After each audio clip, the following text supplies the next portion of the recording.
कार्यक्रम के पुण्यार्जक हैं स्वर्गीय मंजुलाबेन अरविंद भाई गांधी सुपुत्र, मीतेश भाई एवं परेश भाई पुत्रवधु, पिनल एवं प्रतीक्षा, पौत्रियां साक्षी, आंचल, प्रीशा, आरुषि, समस्त गांधी परिवार निवासी बोरीवली मुंबई, श्रीमती नीना जैन, विनोद जैन, मिलेनियम, समस्त गुरु भक्त परिवार Firozabad, Shrimati Trishala Jain, doctor Monika Jain, doctor Neeraj Jain, Nikhil, Sejal, Paschim Vihar, Delhi, Shrimati Santosh Jain, Shri Vishal Chand Jain, Shrimati Poonam Jain, CMA Pankaj Jain, Amit Jain, राशि जैन, उन्नति जैन, सेक्टर 37, नोएडा। अभव्य जीव आहार दान देने का सपना भी नहीं देख सकता, सपने में भी आहार दान नहीं दे सकता।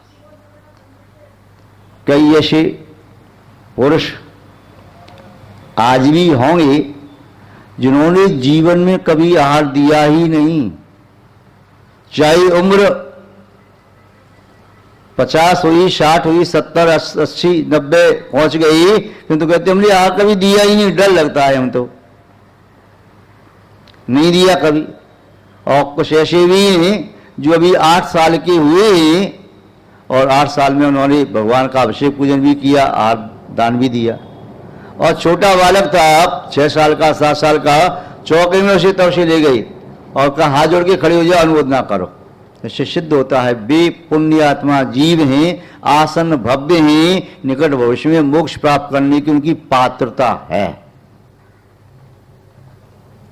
द्वितीय बात कही आचार्य रोशन स्वामी जी ने, क्षेत्रे आयु स्थिति क्षयम या तीर्थे आयु स्थिति क्षयम। जिस व्यक्ति का मरण सिद्ध क्षेत्र पर होता है वह अक्षय क्षेत्र पर होता है, धर्म के प्रांगण में होता है, धर्मात्माओं के बीच में होता है, साधुओं की संगति में, सानिध्य में होता है। निस्संदेह मान लेना चाहिए वह भव्य जीव है, कुछ भव लेकर के मोक्ष प्राप्त करेगा। कई साधक सोचते हैं हम अंतिम समय में संबित शिखर जी पहुंच जाएं या किसी और सिद्ध क्षेत्र पर पहुंच जाएं, वहीं जाकर के समाधि मरण करेंगे, वहीं समाधि की साधना करेंगे, शल्यलेखना व्रत का पालन करेंगे और क्रम से कषायों को और शरीर को क्रस करते हुए समाधि का लाभ प्राप्त करेंगे। अपने इस पार्थिव शरीर को समता में परिणामों के साथ छोड़ेंगे, आदि व्याधि उपाधि से निवृत्त होकर के धर्म के सानिध्य में, जहां धर्म की निरंतर अमृत में वर्षा हो रही हो, साधकों का सानिध्य मिल रहा हो, निरंतर संबोधन, हर साधु का संबोधन देने का अलग अलग तरीका होता है और किसकी कौन सी बात हमारे मन को छू जाए और हमारा मन विशुद्ध बन जाए, निर्मल हो जाए, तो ऐसे साधकों के माध्यम से उपदेश सुनते हुए बोलने पर विशुद्धि इतनी बढ़ी या न बढ़ी, सुनने पर विशुद्धि कई बार बहुत बढ़ती है। तो द्वितीय बात यहां कही, क्षेत्रीय आयु स्थिति क्षयम। जिन भव्य जीव का मरण क्षेत्रों पर होता है वह भी भव्य जीव होते हैं। अभव्य जीव का मरण क्षेत्रों पर नहीं हो सकता, उनका मरण तो अस्पताल में हो सकता है या एक्सीडेंट में रोड पर हो सकता है या आगजनी में आग लगी कहीं उसमें हो सकता है या जल में डूब करके मर गए या घर में तड़पते तड़पते हो सकता है, किंतु अभव्य जीव क्षमता में परिणामों के साथ मृत्यु को प्राप्त नहीं कर सकता।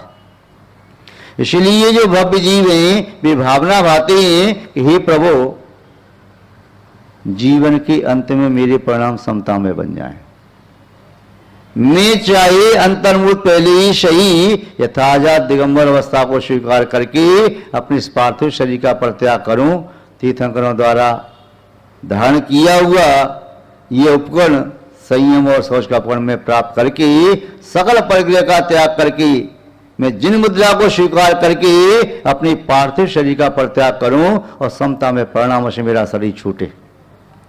शरीर तो छूटेगा, मृत्यु तो नियम से होगी, किंतु पुण्यवान व्यक्ति की मृत्यु आदर्श रूप में होती है, अच्छी मृत्यु होती है, जिस मृत्यु को देख करके अनेक व्यक्ति वैसी मृत्यु की भावना भाते हैं। किंतु हीन पुण्यात्मा व्यक्ति की मृत्यु वह प्रशंसनीय नहीं होती। जो व्यक्ति नरक आदि आयु का बंध कर चुका है या अशुभ आयु का बंध कर चुका है, उसकी मृत्यु बड़ी दर्दनाक होती है, दुखद होती है। और व्यक्ति चाहे जीवन में कितना कमाए, कितना कुछ भी करे, मृत्यु के परिणामों से उसके जीवन का पूरा मूल्यांकन किया जा सकता है। जैसे विद्यार्थी की परीक्षा के उपरांत जो परीक्षा परिणाम आता है, उससे समस्त जानकारी प्राप्त की जा सकती है इस विद्यार्थी ने अध्ययन कितना किया था वर्ष भर। ऐसे ही जीवन भर हमने क्या किया है, इसका परिणाम देखना है तो मृत्यु के समय की दशा को देख लो। जिन परिणामों के साथ मृत्यु हो रही है, उन्हीं परिणामों के साथ आयु का बंध हुआ है। और यदि परिणाम मृत्यु के समय अच्छी हैं तो समझना चाहिए उसका जीवन अच्छे से व्यतीत हुआ है। और मृत्यु के समय परिणाम यदि संक्लेशित हो रही हैं, मृत्यु के समय पीड़ा है, वेदना है, आर्त ध्यान है, रौद्र ध्यान है, या वासना जाग रही है, या बड़ी छटपटाहट हो रही है, तो समझना चाहिए हमारा आयु कर्म का बंध अशुभ परिणामों के साथ हो गया है। इसलिए अशुभ गति में हमें जाना पड़ेगा। परिणाम अशुभ हो रहे हैं, चाहते हुए भी परिणाम निर्मल नहीं हो पा रहे। किंतु जिनके परिणाम शुभ होते हैं, जो अभी से भावना भा रही है कि हे प्रभु मुझे कुछ नहीं चाहिए, संसार की समग्र दौलत संसार में रखी रह जाएगी, एक पाई भी मेरे साथ नहीं जाएगी, एक धागा भी मेरे साथ नहीं जाएगा, कुछ भी मेरे साथ नहीं जाएगा सिवाय मेरे पुण्य और पाप कर्म के। इस आत्मा के साथ बंधे हुए कर्म आत्मा के साथ जाते हैं, इसके अलावा कुछ नहीं जाता साथ में। इसलिए भावना बातें, जीवन में जो कुछ करना था सो कर लिया। अब ज्यों ज्यों आयु बढ़ रही है त्यों त्यों मुझे अपना कदम धर्म की ओर बढ़ाना चाहिए। जिसका मन धर्म में लगता है, आयु बढ़ते बढ़ते धर्म के प्रति मन बढ़ता चला जा रहा है, तो समझ लेना चाहिए उसने या तो किसी खोटी आयु का बंध किया नहीं है, या तो कोई भी आयु का बंध नहीं किया, किंतु खोटी आयु का बंध तो किया ही नहीं है। बंध किया भी है तो शुभ आयु का, अथवा नहीं भी बंध किया। तो महान भाव, ये भावना तो निरंतर भाई जा सकती है। चाहे 24 घंटे में मिनट, 2 मिनट, 5 मिनट, जितना भी आपके पास समय है, भगवान के पास बैठी हो तब, या नहीं भी बैठी, अकेले कभी बैठी है तब, चाहे दुकान पर बैठी, ऑफिस में बैठे, चाहे अपने घर में रात्रि में सोते समय, जब भी ख्याल आए बस एक बार शुद्ध मन से भगवान के सामने प्रार्थना करना, भगवान मैं कुछ नहीं चाहता हूँ, मुझे उत्तम समाधि मन दे देना। आचार्य कुंदकुंज स्वामी जी ने भी भगवान से प्रार्थना की ना, आरोग्य वो इलाहम दिंत समाम चमे जड़ वृंदा। हे जिंद भगवान, मुझे आरोग्य का लाभ हो जिससे रत्नत्रय की साधना ठीक से हो सके। शरीर रोगी हो गया तो मैं फिर दीक्षा ले नहीं पाऊंगा। तो आरोग्य की प्राप्ति हो, बोधि माने संबंध संज्ञान चात की प्राप्ति हो, और अंत में समाधि की प्राप्ति हो, ऐसी मेरी भावना है। और मुझे कुछ भी नहीं चाहिए, कुछ नहीं चाहिए। न मुझे सोने का महल बनवाना है, न कोई मुझे राज चाहिए, न मुझे कोई और वैभव चाहिए। बस मुझे चाहिए मेरे परिणामों में नम्रता बनी रही। हे भगवान, कुछ नहीं, तव पादो मम हृदय, मम हृदय तब पदद्वय लीनम तिष्ठतु जनेन्द्र तावत यावत निर्वाण संप्राप्ति। यह भावना भाता है भक्त, पूजा करने वाला वह भावना भाता है। शास्त्र अभ्यास हो जन पत्नी संगति सर्वदारी सदवृत्ता नाम गुण कथा दोषवादी च मौनम सर्वशापी प्रीत वचो भावना चात्म तत्व संपद्यंता मम भव भवि यावदीति पौर। ये भावना भाता है। जो सम्यक दृष्टि है, धर्मात्मा है, वे आत्मा के वैभव को प्राप्त करने की तो भावना भाता है। दोषों से, अवगुणों से, बुराइयों से बचने की भावना भाता है, किंतु वे पुद्गल का वैभव नहीं चाहता। वह जानता है पुद्गल का आनंद मेरी आत्मा का आनंद नहीं है। स्वात्मानंद मुझे स्व अनुभव चाहिए, स्व रस चाहिए, स्व स्वभाव चाहिए। पर भाव में, पर प्रकृति में मैं अनादिकाल से रमण करता रहा, पर पदार्थों में मैं आसक्त रहा, किंतु ये पर तो मेरा न कभी था, न आज है, न कभी हो सकेगा। इसीलिए वो समाधि की भावना बाता है। आचार्य भगवान रविशंकर स्वामी का यह श्लोक का द्वितीय पद, क्षेत्रे आयु स्थिति क्षयम क्षेत्र पर मेरा समाधि मरण हो, मेरी मृत्यु घर में न हो। हे भगवान, मृत्यु घर में न हो, कहीं अस्पताल आदि में न हो।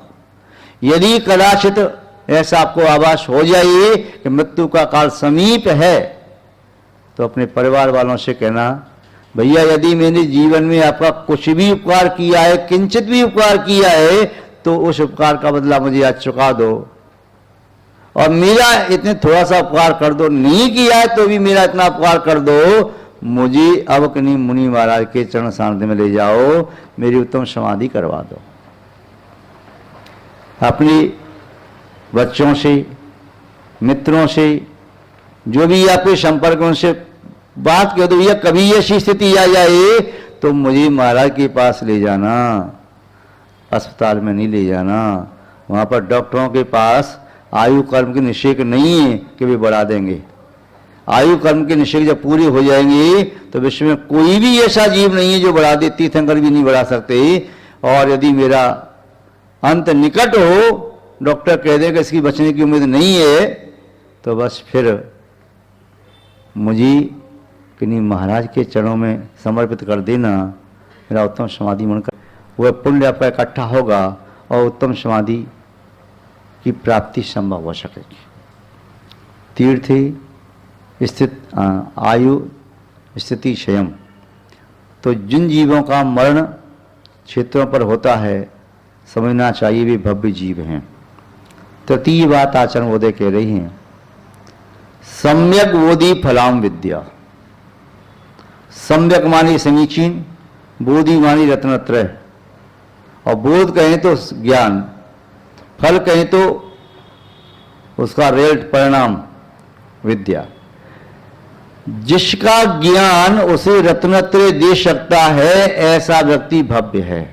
संसार के सभी जीवों के पास क्षण में ज्ञान है, अनेक अनेक प्रकार की विद्याएं, कला, हुनर होते ही, किंतु जो आपका ज्ञान आपको रत्नत्रय की ओर ले जाए, जिस व्यक्ति का ज्ञान उसे रत्नत्रय की प्रेरणा दे, मोक्ष मार्ग की प्रेरणा दे, सम्यक तो सम्यक ज्ञान, सम्यक शास्त्र की प्रेरणा दे, संयम की प्रेरणा दे, धर्म ध्यान की प्रेरणा दे, तो समझना वह जीव भव्य जीव है। और जिस व्यक्ति का ज्ञान उसे संसार की ओर खींच करके ले जाए, संसार के मार्ग की प्रेरणा देने वाला हो, संसार के कार्यों में मन लगे और अपने मस्तिष्क का उपयोग अपने लिए नहीं, स्वजन के लिए नहीं, संहार के लिए किया जा रहा है, समझना चाहिए शायद ये जीव भव्य नहीं है। महान भाव, ये 3 पद में 3 बातें आचार्य रविशेन स्वामी जी ने कही। चौथे पद में कहा, ना भव्यो लब्ध मरहति, न माने नहीं, अभव्यो अभव्य जीव लब्धों प्रकार के कार्य नहीं कर सकता। तो महान भाव, आत्म कल्याण की भावना और जन शासन की प्रभावना की भावना कि समाज के युवाओं के मन में भाव जगा, तो ये भाव रहा कि किसी प्रकार से समीपस्थ साधुओं को हम आमंत्रण देकर के लेकर के आएँ, समाज में धर्म की प्रभावना हो, धर्म के संस्कार आएँ। ये विलासतापूर्ण नगरी, ये महानगर भोग प्रधान नगर कहलाते हैं। भोगों की प्रचुरता है, पुण्य के फल की विपुलता है, और वैभव को देख करके नशा सा चढ़ता है। आप यहाँ महानगर वाले लोग तो ऐसे समझिए जैसे विद्याधर की विभूति भोग रहे हों या स्वर्ग के विमानों के वैभव को भोग रहे हों। तो विद्याधर या स्वर्ग के विमान के देव या भूभूमि के जीव वे संयम की भावना नहीं भा पाते, किंतु इन नगरों में भी धर्म की प्यास है। यहाँ पर ही प्रतिमाधारी हैं। आश्चर्य, दिल्ली ग्रीन पार्क में 2001 का चातुर्मास हुआ, उस समय वहां पर चातुर्मास में प्रेरणा प्राप्त करके लगभग 7-8 लोग प्रतिमाधारी बने, और उन्होंने घर घर चौका लगा करके ये प्रभावना की उनका कहना जीवन में पहली बार घर में चौका लगा है, पहली बार लगा है। अभी तक तुम डरते थे, अब तो बस हमारा साहस हो गया। ऐसे मुंबई में भी, यहाँ पर भी प्रतिमाधारी हैं, चाहे भले ही संख्या कम हो, मुझे ज्ञात नहीं कितने हैं, किंतु यहाँ पर भी हैं। यहाँ मुंबई में भी यावत जीवन अभक्ष के त्यागी हैं, व्रती नहीं है तो अभक्ष के त्यागी हैं। रात्रि भोजन, 4 प्रकार के आजल का त्याग, जमीगंध का त्याग, अभिषेक पूजन आदि करने वाले यहाँ मुंबई में भी गुरुओं की सेवा भक्ति करने वाले हैं। मुंबई में भी प्यास है कि साधुओं को नगर में आकर के प्रार्थना की, अपने घर में महाराज आए, अपनी मोहल्ले में अपनी कॉलोनी में आ गए, तब प्रार्थना की चौमासे की, वो तो एक अलग बात है। किंतु 100-100, 200 किलोमीटर दूर से प्रार्थना करके लाना, बिहार करा के लाना, फिर चौमासा कराना, निस्संदेह महानगरों में ऐसी यदि भक्ति है तो वो प्रशंसनीय है, वह श्लाघनीय है। महानुभाव, कक्षाओं का क्रम प्रारंभ करेंगे। आज यहाँ योगी नगर का महिला मंडल भी प्रातःकाल निवेदन करने के लिए आया था, महाराज जी हमारी भी कोई कक्षा प्रारंभ हो जाए, हम पढ़ना चाहते हैं, सत्संग का लाभ लेना चाहते हैं। युवाओं की कक्षाएं भी प्रारंभ होंगी और शनिवार रविवार को बालकों की पाठशाला भी वह चलेगी। शनिवार रविवार को महिलाओं की भी कक्षा अलग से चल सकती है, तो ऐसा सूचना आपको प्राप्त हो जाएंगी। कल कमेटी वाले महानुभाव आए थे, उन्होंने कुछ कार्यक्रम सेट किया है, तो जो भी सेट होगा तो आपको चाहे ध्वनि प्रसारक यंत्र के माध्यम से या फ्लैक्सी के माध्यम से या आपके मोबाइल पर मैसेज पहुंच जाएगा, सूचना प्राप्त हो जाएंगी। जो भी कार्यक्रम होंगे तो प्रत्येक कार्यक्रम में आप सम्मिलित होकर के, बस ये सोचना है, ये तो ऐसा सीजन आया है पुण्य कमाने का। कभी सीजन आता है ना दुकान पर धन कमाने का, तो अभी ये सीजन चातुर्मास का समय पुण्य कमाने का सीजन है।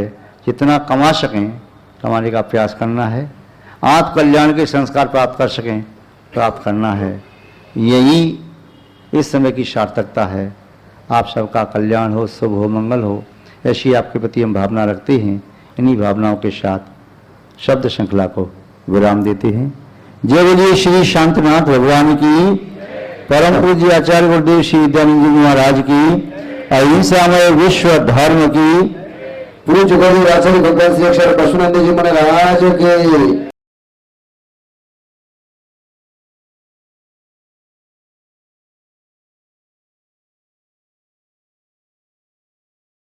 इस कार्यक्रम के पुण्यार्जक थे स्वर्गीय मंजुलाबेन अरविंद भाई गांधी, सुपुत्र मीतेश भाई एवं परेश भाई, पुत्रवधु पिनल एवं प्रतीक्षा, पौत्रियां साक्षी, आंचल, प्रीशा, आरुषि, समस्त गांधी परिवार निवासी बोरीवली, मुंबई, श्रीमती नीना जैन, विनोद जैन, मिलेनियम, समस्त गुरुभक्त परिवार Firozabad, Shrimati Trishala Jain, doctor Monika Jain, doctor Neeraj Jain, Nikhil, Sejal, Paschim Vihar, Delhi, Shrimati Santosh Jain, Shri Vishal Chand Jain, Shrimati Poonam Jain, CMA Pankaj Jain, Amit Jain, राशि जैन, उन्नति जैन, सेक्टर 37, नोएडा।